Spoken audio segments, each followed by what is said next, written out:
Ahora vamos a tratar el tema denominado técnicas de tipaje HLA.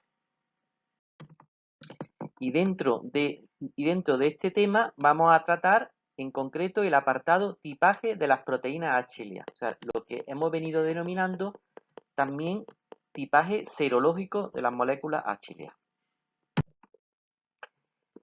Pues bien, para hacer el tipaje HLA serológico, en primer lugar tenemos que sacar sangre. La sangre podemos utilizarla bien para la separación de linfocitos a través de la técnica de Ficol, que ya hemos estado comentando, o bien podemos hacer una extracción de ADN para hacer el tipaje génico. Como de lo que estamos tratando ahora es del tipaje serológico, nosotros necesitaremos hacer una separación de linfocitos. Y con los linfocitos es lo que hacemos el tipaje serológico. ¿Qué problema hay? Que la mayoría de los linfocitos que vamos a tener tras aislarlos por este método van a ser linfocitos que solamente expresan HLA clase 1. Por lo tanto, para hacer el tipaje de las moléculas HLA clase 2, necesitamos hacer otra etapa en la cual nosotros separamos las células que tienen HLA clase 1 de HLA clase 2 y nos vamos a quedar solamente con las moléculas HLA clase 2. Para que nos hagamos una idea, aproximadamente de la preparación inicial, un 5% o un 10% de las células son las que expresan HLA clase 2. Con un 10% de células que expresan HLA2 no podríamos hacer un tipaje directamente. Este es el motivo de tener que separarlo. ¿Cuál es la técnica en concreto? Pues bien, tenemos una serie de sueros o anticuerpos monoclonales anti-HLA específicos en cada uno de los pocillos de la placa Terasaki. En cada pocillo es muy difícil encontrar sueros que tengan una sola especificidad. Por lo tanto, lo normal es que hagamos un tipaje por combinación o por eliminación de varias especificidades. Evidentemente, también tenemos que tener unos controles positivos y unos controles negativos para ver la muerte de fondo y para ver qué mortalidad hay cuando el pocillo es positivo. Luego añadimos los linfocitos que queremos estudiar, del paciente que queremos tipar, incubamos 45 minutos, añadimos suero de conejo, y el suero de conejo lo que hace es añadir complemento. En este caso tenemos, aunque realmente el complemento es complemento, realmente utilizamos dos tipos de complemento. Un complemento para el tipaje HLA clase 1, que va a ser un complemento que va a ser como más potente, y para tipar las moléculas HLA de clase 2 utilizamos un conejo joven, que es un complemento un poquito más débil para que no haya tanta muerte de fondo. Volvemos a incubar otros 45 minutos, hacemos una tinción con naranja de acridina y bromuro de tidio con un fondo de tinta china y lo miramos a un microscopio de fluorescencia. Las placas de Terasaki, nosotros tenemos que verlas desde abajo hacia arriba. O sea, es lo contrario de cuando miramos al microscopio para ver, por ejemplo, para cuantificar en una placa Neubauer o para ver un frotis sanguíneo. Eso quiere decir que los microscopios que tenemos que utilizar, además de fluorescencia por los colorantes que hemos estado comentando, tienen que ser microscopios invertidos. O sea, estamos viendo desde abajo hacia arriba, porque en la placa Terasaki las células van a ir al fondo. De esta manera necesitamos este tipo de microscopio y de fluorescencia, porque la naranja de acridina y el bromuro de tidio pues, son fluorescentes y necesitamos un microscopio de fluorescencia. Por otra parte, el fondo de tinta china es para que veamos un fondo negro, por lo tanto el verde y el rojo o naranja de la naranja y del bromuro de tidio, pues lo vemos que resalta más. Las células vivas las veremos de color verde, las células muertas las veremos de color rojo. Las moléculas de histocompatibilidad que nosotros queremos tipar: de clase 1, especificidades A, B y C, y de clase 2, DR, de Q y de P. como aquí no estamos haciendo tipaje génico, solamente serológico, las dos cadenas del HLA nos dan lo mismo. Nosotros solamente estudiamos una especificidad serológica. Por lo tanto, solamente vamos a hacer el tipaje ABC, DR de Q y de P, tal cual. La expresión es codominante, o sea, tenemos que tipar 2A, 2B, 2C, 2DR, 2DQ, 2DP, a no ser que una persona sea homocigota y solamente tenga un A o un C o un D, por ejemplo.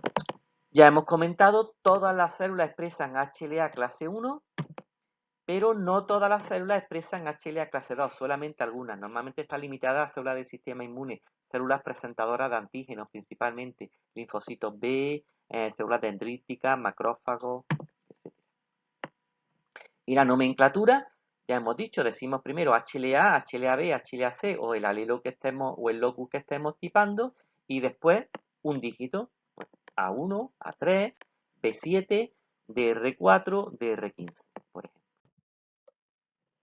Pues bien, aquí tenemos un ejemplo de si estamos tipando HLA-A, que nosotros tenemos, o sea, el tipaje que nosotros estamos dando es en lo que en la columna aparece como split, o sea, yo estoy dando como A1, como A2, como A3, como A23, pero en el tipaje serológico hay que tener en cuenta que además de esta especificidad que se llama split o división, existe una especificidad más amplia.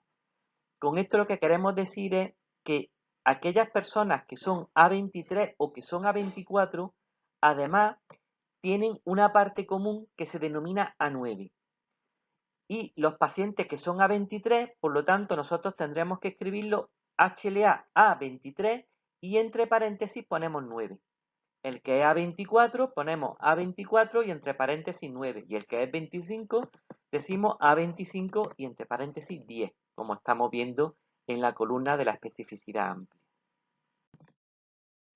Con HLA-B, pues ocurre exactamente lo mismo.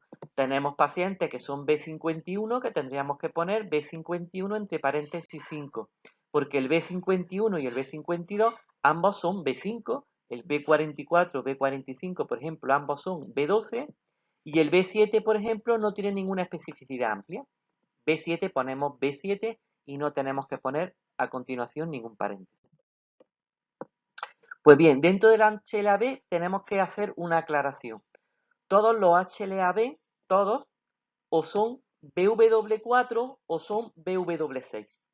De manera que nosotros, además de poner, como hemos dicho anteriormente, tenemos que poner B44 entre paréntesis 12, tenemos que decir si esa persona es BW4 o BW6.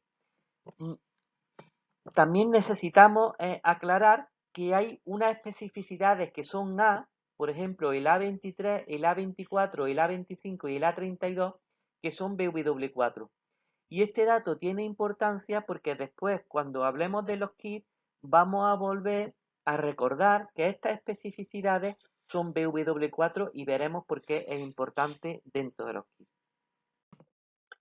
Con el C, lo mismo. Aquí también tenemos que comentar que cuando nosotros tipamos C, la proteína o el tipaje serológico, para diferenciar el C de los factores del complemento al C del HLA, el C de HLA se pone una W, de manera que si nosotros vemos escrito C3, sabemos que C3 es un factor de complemento, pero si vemos escrito CW3, nosotros sabemos que el CW3 es una denominación de un HLA por serología. Cuando nosotros damos la denominación de los genes, esa W desaparece y el gen sería C asterisco 03. Al poner el asterisco ya no tenemos duda y ya sabemos que eso no es un factor de complemento. Con los HLA-DR pues ocurre exactamente lo mismo. Pero aquí dentro de los DR también tenemos que hacer una aclaración. Cuando nosotros hablamos de DR, el gen que se corresponde al DR de serología o la proteína DR se corresponde a un gen que es el DRB1, porque hay otro gen que es el DRA, pero como el DRA no es polimórfico, no tiene diferentes especificidades, la correspondencia es absoluta entre DR y DRB1. Según el DR que tengamos, las personas van a tener otra proteína o no. De manera que hay unos DRs que se asocian a otra proteína que se llama DRW52, otros se asocian a una que se llama DRW53 y otras que se llaman DRW51. Y otros DR no se asocian a ninguna de estas proteínas. Por ejemplo, el DR1 vemos aquí que no se asocia a ningún DRW52, 53 ni 51. Al 8 le ocurre lo mismo y al 10 le ocurre lo mismo. El DR4, 7 y 9 se asocian al DRW53.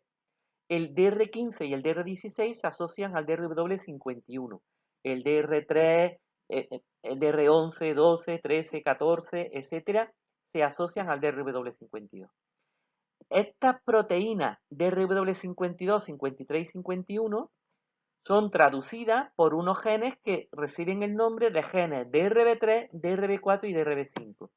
DRB3, la proteína DRW52, DRB4, la proteína DRW53 y DRB5, la proteína DRW51. El DQ, pues de igual manera que hemos estado comentando hasta ahora. También tenemos que tener una aclaración en muchos de los HLA que hemos visto, pero aquí lo vamos a ver con el DQ, que cuando nosotros decimos una denominación serológica, por ejemplo, decimos DQ7, ¿vale? La especificidad amplia es DQ3, ¿vale? De manera que escribiríamos DQ7 entre paréntesis 3. Pues bien, decíamos que cuando nosotros decimos el nombre genético, normalmente se corresponde con la proteína.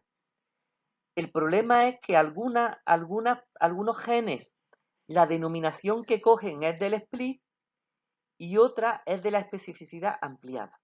Y aquí tenemos ese ejemplo. Por ejemplo, el DQ5, el gen es el DQ5, cuando la especificidad ampliada es el DQ1, ¿vale? Y en cambio, en el DQ7, la denominación genética, no, que es DQ3, no coge el DQ7 del split, sino coge el DQ3 de la especificidad ampliada, ¿vale? Esto tenemos que tener mucho cuidado porque cuando nos dicen el tipaje de un donante, el tipaje del donante nos lo pueden decir o bien con denominación genética o bien con denominación serológica o proteica. Y las proteínas que nosotros y los anticuerpos que nosotros tenemos de los receptores siempre van con denominación serológica. Entonces puede inducir a error. Y es un concepto que hay que tener muy, muy, muy claro porque podríamos cometer el error de trasplantar a una persona con especificidades sobre las que tiene anticuerpos preformados. El estudio de los receptores, ya hemos dicho, hacemos nuestro tipaje HLA, estudio de los donantes, hacemos nuestro tipaje HLA, donante cadáver o donante vivo. Para el tipaje serológico, en el momento que se extrae la muestra, tenemos que hacer el tipaje porque la viabilidad de los linfocitos es de muy pocos días, un día o 2 días, y a medida que va pasando el tiempo van muriendo los linfocitos y el tipaje cuesta más trabajo porque hay una muerte de fondo bastante alta y nos cuesta muchísimo trabajo. Dependiendo del tipo de órgano, el tipaje va a ser más importante. Por ejemplo, cuando nosotros hablamos de tipaje de riñón, páncreas, pulmón y corazón, la identidad va a ser más importante que cuando hablamos de tipaje de hígado. Pero cuando hablamos de tipaje de riñón y páncreas, la elección del receptor, uno de los criterios más importantes de compatibilidad. Elegimos aquellos receptores que tienen más compatibilidad HLA. En cambio, cuando hablamos de pulmón y corazón, la mayoría de las veces lo que prima es la gravedad del paciente. Y podemos trasplantar incluso sin compatibilidad HLA.